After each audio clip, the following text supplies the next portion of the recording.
Hello' dear students, আজিৰ এই ভিডিঅ'লৈ তোমালোকক স্বাগতম জনাইছোঁ। আজিৰ ভিডিঅ'ত আমি আলোচনা কৰিম ইংৰাজী গ্ৰামাৰৰ এক গুৰুত্বপূৰ্ণ লেচন, যাৰ নাম হৈছে নেৰেশ্যন। ভিডিঅ'টিলৈ আগবঢ়াৰ আগতে মই তোমালোকক এটি ৰিকুৱেষ্ট কৰিছোঁ, যদি তোমালোকে ভিডিঅ'টি চাই অলপো উপকৃত হোৱা তেনেহ'লে ভিডিঅ'টিত এটি লাইক কৰিবা আৰু ভিডিঅ'টি চাই কেনেকুৱা পাইছা কমেণ্ট কৰি জনাবলৈ পাহৰি নাযাবা। আৰু এনেকুৱা ধৰণৰ ভিডিঅ'বিলাক পাই থাকিবলৈ চেনেলটো ছাবস্ক্ৰাইব কৰি কাষত থকা বেল আইকনটো প্ৰেছ কৰিবা। ব'লা এতিয়া আমি লেচনটিলৈ আগবাঢ়োঁ।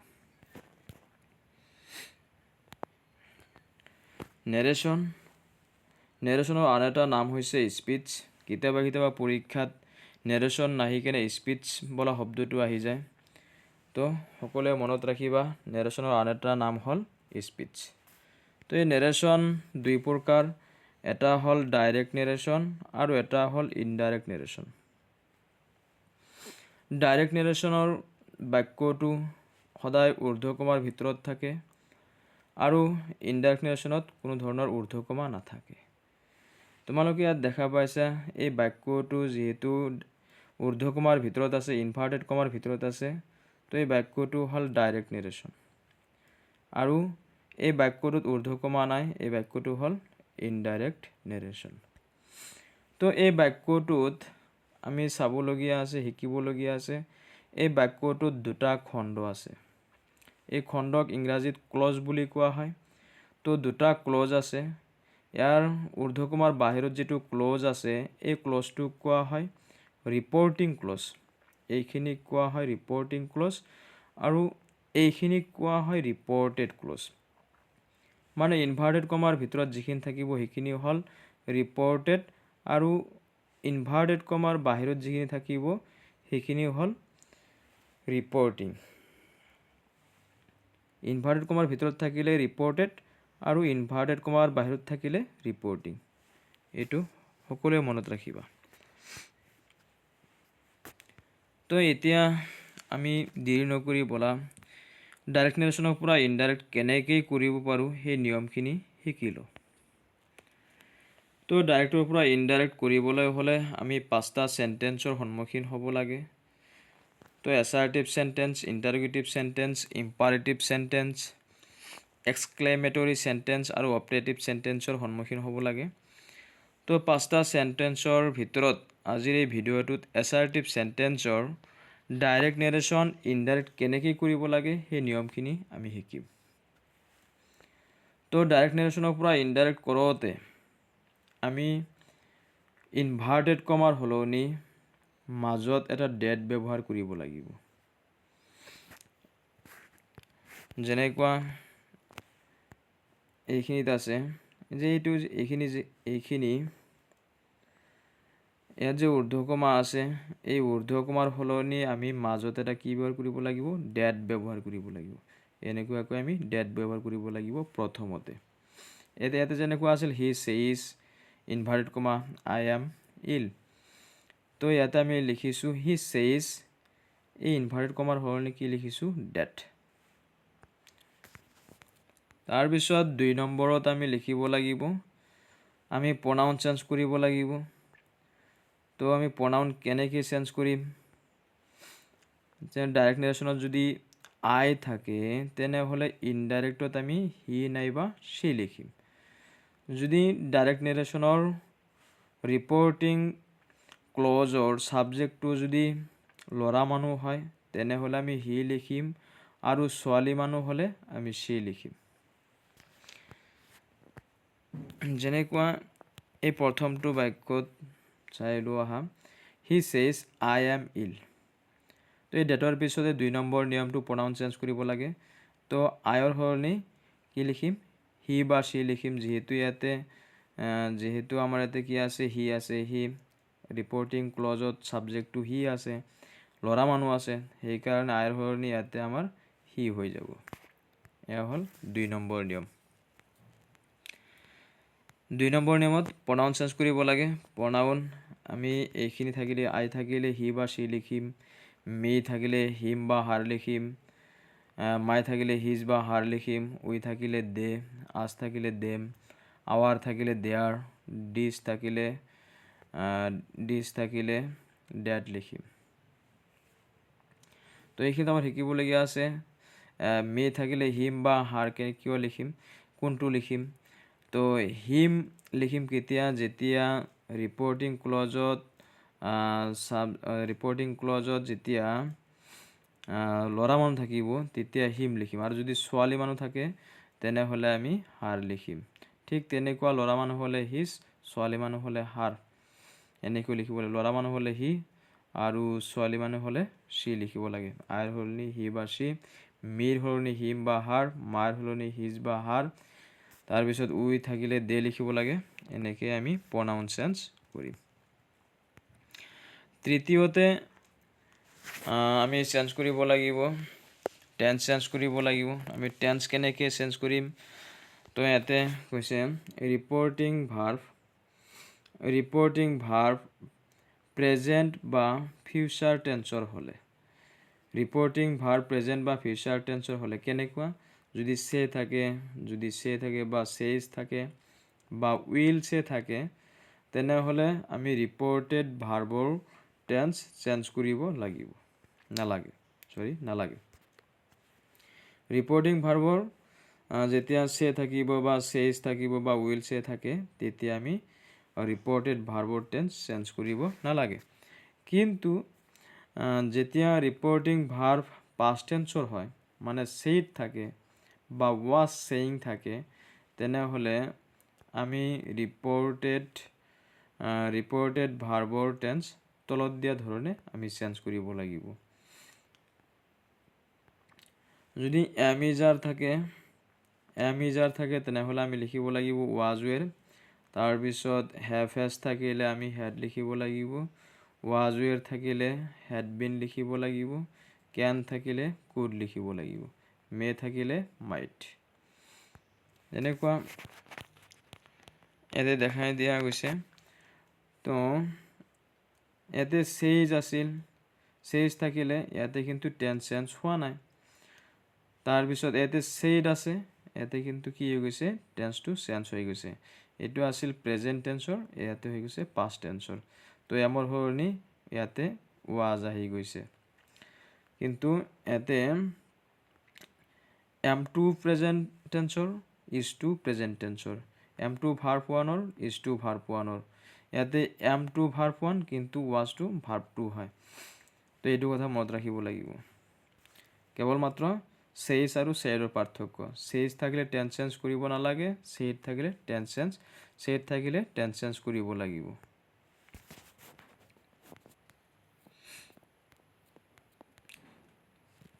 কিন্তু আমি এটা কথা মনত ৰাখিব লাগিব যে কি কৈছে, reported clause to universal truth, মানে চিৰসত্য কথা হ'লে, যদি চিৰসত্য কথা হয়, যিটো কথা আমি সকলোৱে জানো, সেনেকুৱা ধৰণৰ কথা হ'লে আমি টেন্স চেঞ্জ কৰিব নালাগে। কেৱল মাত্ৰ ইনভাৰ্টেড কমাৰ সলনি আমি কি বহাই দিম, ডেট বহাই দিম, আৰু বাকীখিনি একেই ৰাখিম, কোনো ধৰণৰ পৰিৱৰ্তন নকৰোঁ, সাল সলনি নকৰোঁ। তো এতিয়া আহোঁ আমি 4 নম্বৰত। তো নেৰেশ্যন চেঞ্জ কৰোঁতে আমি 4 নম্বৰটো মনত ৰাখিব লাগিব। এইটো হ'ল টাইম চেঞ্জ, যে আমি টাইম চেঞ্জ কৰিব লাগে। যদি বাক্যটোত টাইম থাকে তেতিয়াহে চেঞ্জ কৰিব লাগিব, যদি টাইম নাথাকে তেনেহ'লে চেঞ্জ কৰাৰ দৰকাৰেই নাই। তো বাকী 3টা মনত ৰাখিব লাগিব। 1 নম্বৰত ডেট বহাব লাগিব, 2 নম্বৰত প্ৰনাউন চেঞ্জ কৰিব লাগিব, 3 নম্বৰত টেন্স চেঞ্জৰ কথা আহিছে। এই 3টা ইম্পৰ্টেণ্ট হয়, মাষ্ট বি কৰিবই লাগিব। আৰু 4 নম্বৰটো থাকিলেহে কৰিব লাগিব, নাথাকিলে কিন্তু কৰিব নালাগে। তো ডাইৰেক্টত যদি নাও থাকে তেনেহ'লে আমি ইনডাইৰেক্টত দেন লিখিব লাগিব। টুডে থাকিলে আমি ডেট ডে লিখিব লাগিব, টু নাইট থাকিলে ডেট নাইট লিখিব লাগিব, টুমৰে থাকিলে দ্য নেক্সট ডে আমি লিখিব লাগিব। নেক্সট ডে থাকিলে দ্য ফলোয়িং ডে লিখিব লাগিব, এগো থাকিলে আমি বিফৰ লিখিব লাগিব, আৰু য়েষ্টাৰডে থাকিলে দ্য ডে বিফৰ লিখিব লাগিব। ঠিক তেনেকুৱাকৈ লাষ্ট ডে থাকিলে the day before, last night থাকিলে the night before, last week থাকিলে the week before, last month থাকিলে the month before, last year থাকিলে দ্য ইয়াৰ বিফোৰ। আৰু লাষ্টৰ লগত যিকোনো শব্দ থাকিলেই তো আমি সেইটো শব্দ মাজত বহাই দি কিনে দা আৰু বিফোৰৰ মাজত বহাই দিম। তো এনেকেই কৰিলে হৈ যাব। এয়া আছিল টাইম চেঞ্জ। তো এতিয়া আমি উদাহৰণলৈ মন কৰোঁ। ইয়াতে আছে Monica said I am going to school now. যদি এইটো আমি নেৰেশ্যন চেঞ্জ কৰোঁ তে কি হ'ব? মনিকা ছেইড ইনভাৰ্টেড কমাৰ সলনি প্ৰথমত ডেট, তাৰপিছত প্ৰনাউন চেঞ্জ কৰিব লাগিব। ইয়াতে আই আছে, আই থাকিলে হি বা সি হয়, যিহেতু ইয়াতে মনিকা ছোৱালী মানুহ হয় তো আইৰ সলনি সি হ'ব। তাৰপিছত টেন্স চেঞ্জ কৰিব লাগিব, যিহেতু ইয়াতে ছেইড আছে, ছেইড থাকিলে টেন্স চেঞ্জ কৰিব লাগে। তো এমৰ সলনি কি লিখিব লাগে? ৱাজ ৱেৰ। তো সিৰ লগত কি হয়? ৱাজ হয়। তাৰপিছত গোয়িং লিখি দিব লাগিব, টু স্কুল। তাৰপিছত কি আছে? টাইম আছে, এইটো হ'ল টাইম। নাও থাকিলে কি লিখিব লাগিব? নাও থাকিলে দেন লিখিব লাগে। তো ইয়াতে নাও আছিলে, ইয়াতে কি হৈ গৈছে? ইয়াতে নাও আছিল, ইয়াতে দেন হৈ গৈছে। তো 1 নম্বৰত ইনভাৰ্টেড কমাৰ সলনি ডেট বহাব লাগিব। 2 নম্বৰত প্ৰনাউন চেঞ্জ, 3 নম্বৰত টেন্স চেঞ্জ, তাৰপিছত 4 নম্বৰত টাইম চেঞ্জ কৰিব লাগিব। এনেকৈ যেনেকৈ ইয়াতে ইনভাৰ্টেড কমাৰ সলনি ডেট, তাৰপিছত আইৰ সলনি সি, তাৰপিছত যিহেতু ছেইড আছে টেন্স চেঞ্জ হ'ব। এমৰ সলনি ৱাজ, তাৰপিছত নাৱৰ সলনি দেন হৈ গৈছে। এনেকৈ আমি নেৰেশ্যন চেঞ্জ কৰিব লাগিব। ঠিক তেনেকুৱা তাৰ তলতো দিয়া আছে Rajiv said I bought the PAN ষ্টাৰডে। তো কি হ'ব? ৰাজীৱ ছেইড ঊৰ্ধ্বকমাৰ সলনি ডেট, আই থাকিলে হি বা সি, যিহেতু ইয়াতে ল'ৰা মানুহ আছে আৰু সলনি হি হ'ব। তাৰপিছত ছেইড আছে, টেন্স চেঞ্জ হ'ব, যিহেতু ইয়াতে ভাৰ্বটো আছে, যিহেতু এইটো ভাৰ্বটো হয়, বটটো হ'ল বায়ৰ, ভাৰ্বটো হ'ল বট। তো যিহেতু ভাৰ্বটো আছে, ভাৰ্বটো থাকিলে আমি গম পাই আছোঁ যে হেড আৰু ভাৰ্ব 3 লিখিব লাগে। ভাৰ্বটো থাকিলে আমি কি লিখিব লাগে? হেড, ভাৰ্ব 3 লিখিব লাগে। তো আইৰ সলনি হি, তাৰপিছত হেড, তাৰপিছত বটৰ ভাৰ্ব 3 হ'ল বট, তাৰপিছত দ্য পেন, তাৰপিছত ষ্টাৰডে থাকিলে দ্য ডে বিফোৰ লিখিব লাগে। ঠিক তেনেকুৱা ইয়াতে এইটো বাক্যত কৈছে মাই চিষ্টাৰ ছেইড উই প্লে বেডমিণ্টন। তো এইটো নেৰেশ্যন চেঞ্জ কৰিলে কেনেকুৱা হ'ব? মাই চিষ্টাৰ ছেইড ঊৰ্ধ্বকমাৰ সলনি ডেট, উই থাকিলে দে লিখিব লাগে।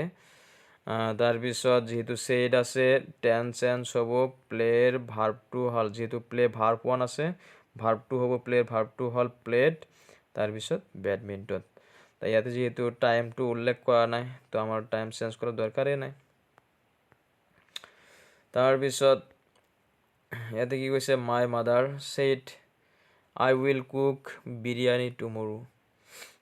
তো এইটো আমি যদি নেৰেশ্যন চেঞ্জ কৰোঁ কেনেকুৱা হ'ব? মাই মাদাৰ ছেইড ঊৰ্ধ্বকমাৰ সলনি ডেট, তাৰপিছত আইৰ সলনি, যিহেতু মাই মাদাৰ এজনী ছোৱালী মানুহ, মোৰ মা এজনী ছোৱালী মানুহ, সেইকাৰণে আই থাকিলে কি লিখিব লাগিব? সি লিখিব লাগিব। তাৰপিছত ছেইড আছে বাক্যটোত, টেন্স চেঞ্জ কৰিব লাগিব। তো উইল থাকিলে আমি কি জানো যে উড লিখিব লাগে। তাৰপিছত এইখিনি বহাই দিম কুক বিৰিয়ানী। ইয়াতে টুমৰো টাইম আছে, টুমৰো থাকিলে আমি কি জানো যে দ্য নেক্সট ডে লিখিব লাগে। তো তো এনেকৈ আমি লিখি দিম, নেৰেশ্যন আমাৰ ক্লিয়াৰ হৈ যাব। তাৰপিছত ইয়াতে কি কৈছে, the teacher said I can do দিছ। এইটো নেৰেশ্যন চেঞ্জ কৰিলে কেনেকুৱা হ'ব, দ্য টিচাৰ ইনভাৰ্টেড কমাৰ সলনি ছেইড, ইনভাৰ্টেড কমাৰ সলনি ডেট, ইনভাৰ্টেড কমাৰ সলনি ডেট, তাৰপিছত আই থাকিলে কি হয়, হি বা সি হয়, যিহেতু দ্য টিচাৰ হয় তো হি হ'ব। তাৰপিছত ক্যান থাকিলে, যিহেতু ছেইড আছে টেন্স চেঞ্জ হ'ব, ক্যান থাকিলে কি হ'ব, could.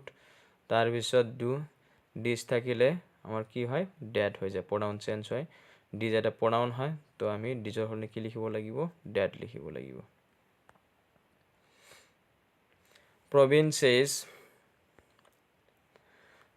ছেইজ I M A doctor.